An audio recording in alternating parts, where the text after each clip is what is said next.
Ayan, very happy ang aming mga pato for today's video. So, sa kasagsagan ng Bagyong Nando, ang oras ay alas 2. Alas 2, September 22.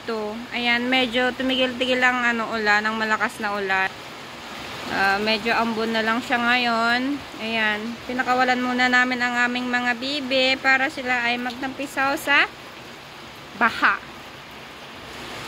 Let's see ang ating mga bibe, ang ating mga pato.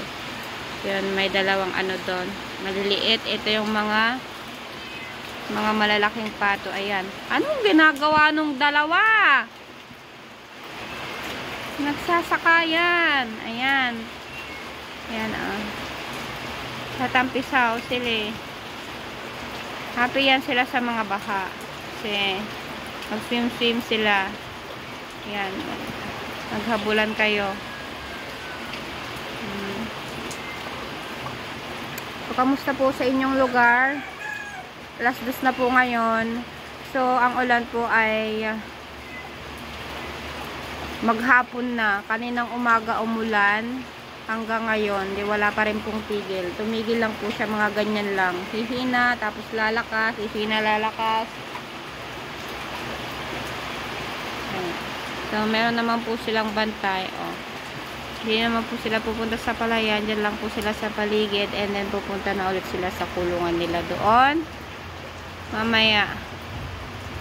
Ayan. Mag-iingat po tayo sa Bagyong Nando.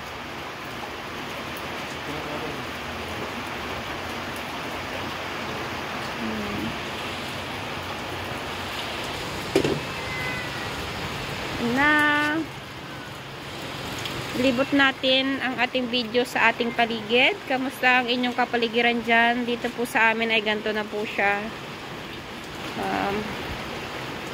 Sawa ng Diyos, ganyan lang po siya. Kanina hanggang dito yung yung tubig. Pero umaagos naman yan. Papunta doon sa kabilang bukid.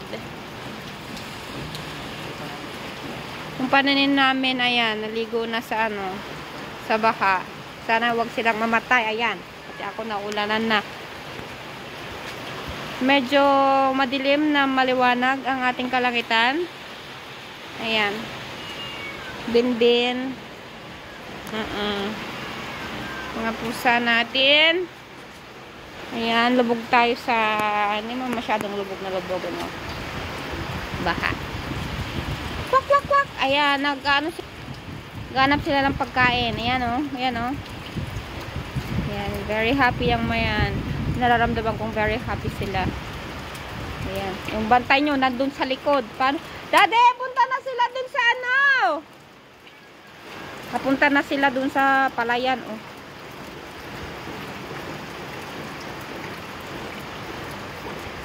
Sige na. Bye-bye na for now. That's it for today. Mag-iingat po tayo sa bagyo. Ayan. As of September 22, 2025, alas 2 ng hapon. Ito po ang sitwasyon ng lugar dito po sa Wake number 2, Luna, La Union. Dito po yan sa La Union. Sa gitna ng bukid. Maraming mga patong nakawala. Pinakawalan. Yan. Bye-bye. Thank you for watching.